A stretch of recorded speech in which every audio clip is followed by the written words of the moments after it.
5 August Sheikh Hasina দেশ ত্যাগ করে আশ্রয় নেন দিল্লি। দলের নেতাকর্মীরাও প্রাণ বাঁচাতে চলে যান আড়ালে।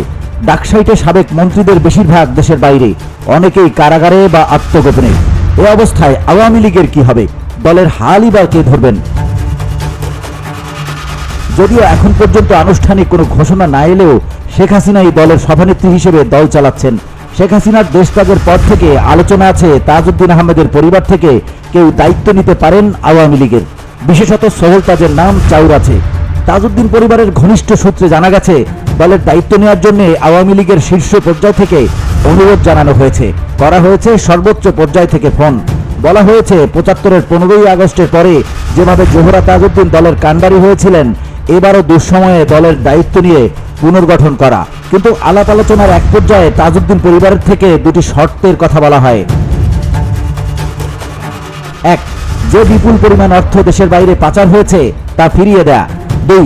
জুলাই আগস্টে নির্বিচারে যে ধরনের নির্যাতন চালানো হয়েছে, মানুষ হত্যা হয়েছে, তার জন্য জনগণের কাছে ক্ষমা চাওয়া।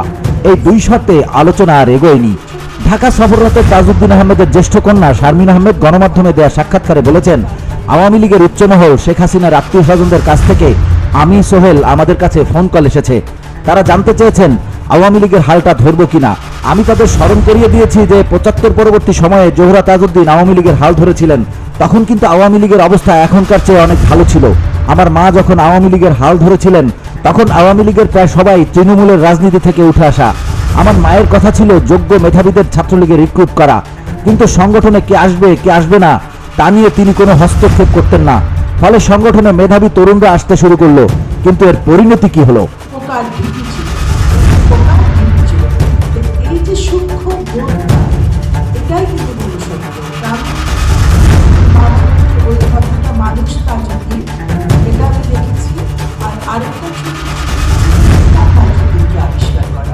আম্মা যখন আওয়ামী লীগকে গণতন্ত্রের পথে নিয়ে আসতে শুরু করলেন, দলকে একটা শক্ত জায়গায় নিয়ে এলেন, তখন কি হলো?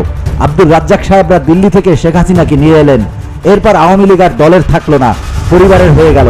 আমি ব্যক্তিগতভাবে রাজনীতিতে পরিবারতন্ত্র পছন্দ করি না।